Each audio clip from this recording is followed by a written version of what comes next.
영화가 미웠던 적이 있나요? 네.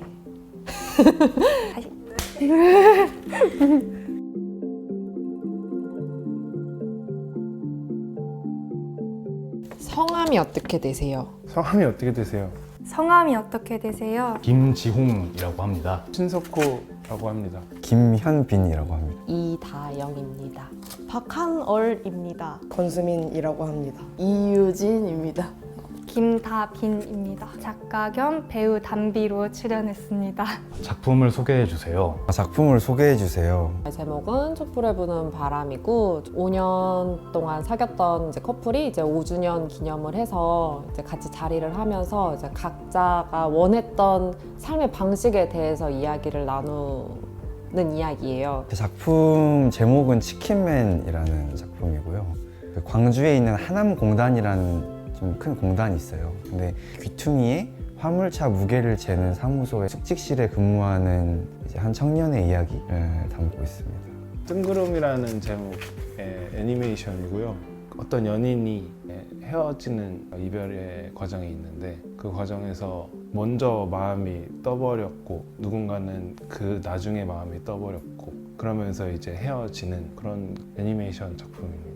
제가 이번에 만든 작품 제목은 곰팡이인데요. 배우자를 잃은 여자가 주인공인데 그 배우자의 유골함에서 곰팡이를 발견하게 돼서 그 곰팡이를 음식에다가 옮겨서 막 배양을 욕조 안에다가 하는 이야기입니다. 저희 담비는 결혼이 하고 싶다라는 작품은 세상에 아버지와 담비 단 둘뿐이었는데 담비의 세상에 아버지가 이제 곧 돌아가시게 된 거예요, 병으로. 그래서 담비는 혼자 있게 되고 싶지 않아서 이제 배우 지망생인 재한에게 우리 결혼하자라고 뜬금없이 결혼을 제안하면서 이야기가 시작되어요. 거짓말 알레르기는 거짓말 알레르기가 있는 혜수라는 주인공이 있고요. 말 그대로 거짓말을 하면 열꽃이 피어오르는 병을 앓고 있어요. 애인과 처음 키스를 하게 되는데 그 키스 후에 자신의 사랑을 의심하게 되는 내용의 작품입니다.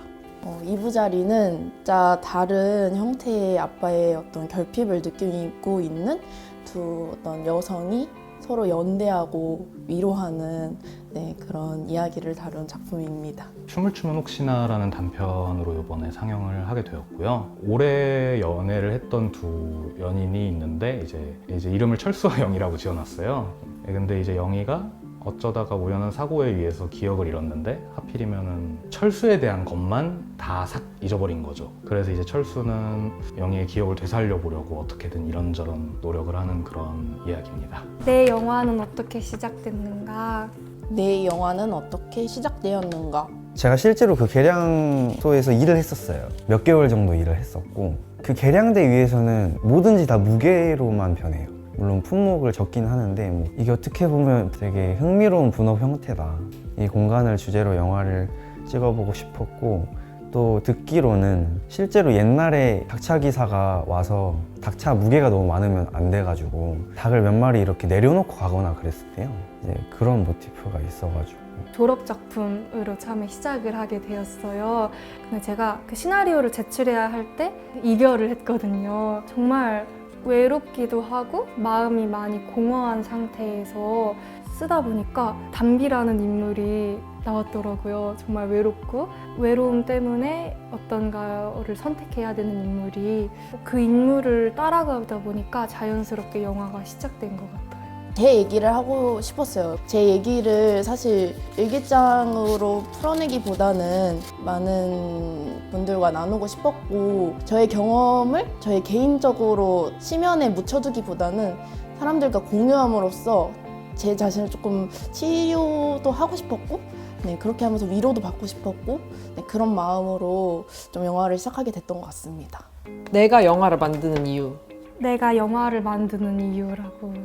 저는 홀렸거든요. 죽어있던 그림이 움직이면서 갑자기 살아나는 그 마법 같은 순간에 홀렸기 때문에 애니메이션을 하는 건데 그 카메라에 담기는 그 순간부터 별것 아닌 행동을 하고 있어도 그게 갑자기 이야기가 되는 순간들이 있어요. 그런 순간들에 홀려버렸기 때문에 영화를 만들고 있다. 하고 싶은 이야기랑 그리고 공유하고 싶은 이야기가 있는 것 같고 제 이야기를 막 이렇게 밖에 꺼내놓는 이 느낌에 중독됐을까요? 힘들 거 뻔히 알면서 계속하는? 처음에 시작하게 된 것도 제 얘기를 하고 싶었던 게 좀 컸고 저의 어떤 마음속에 있는 감정들이나 이야기들이 공감을 같이 받고 싶었어요. 사실 같이 위로받고 싶었고 그래서 그런 마음으로 좀 시작을 하게 됐던 것 같아요. 네. 영화나 이제 어떤 매체를 봐도 거기 등장하는 인물들이 되게 결핍이 있잖아요. 저도 그런 것 같아요. 저도 되게 부족한 점이 많고 저는 그게 뭔가 어떤 채워지지 않는 공허 그런 거를 시나리오를 쓰거나 연기를 하다 보면 그게 많이 채워지는 것 같아요. 전 이야기하려고, 이야기 듣고 이야기하려고 소통하고 싶어서. 영화를 촬영하며 배운 점, 영화를 촬영하며 배운 점? 요번 영화를 좀 기준으로 한다면 그 전에는 제가 이제 뭔가 되게 크게 뭔가를 찍어야 된다라는 생각, 강박이 조금 있었던 것 같아요.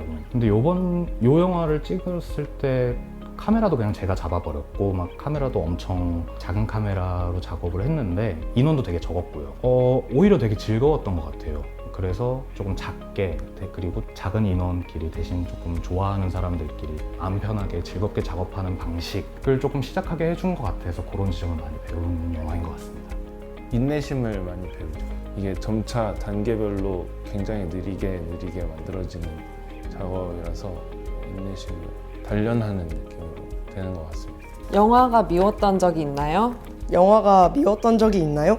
네, 영화를 편집할 때 좀 영화를 미워하게 되는 것 같은데 영화라는 게 이제 글을 쓰고 내가 생각했던 대로 구현이 되면 좋은데 또 편집을 할 때는 그때 그렇게 하지 말걸 그때 더 뭐 한 테이크라도 더 갈걸 뭐 이런 식으로 과거에 제가 선택했던 거를 미워하게 되는 순간들이 있고 제가 좋아하는 것만큼 영화가 나를 좋아해 주지 않는 것 같은 느낌이 들 때 이제 원망스럽고 그런 마음이 드는 것 같아요. 전혀요. 저는 영화를 단 한 번도 지루하다라고 생각한 적은 있어도 단 한 번도 미웠던 적이 없어요, 저는.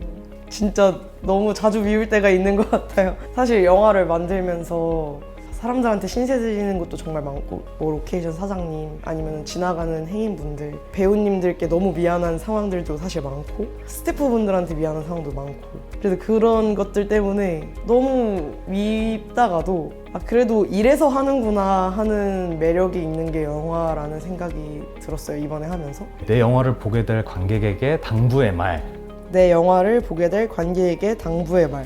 재밌게 보셨으면 참 좋겠다라고 생각을 하고 있고요.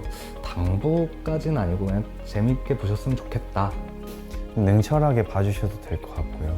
냉철하지만 그럼에도 불구하고 어떤 걸 얘기하려고 했을까라는 걸 조금 한 번쯤 상상해 주시면 감사할 것 같아요.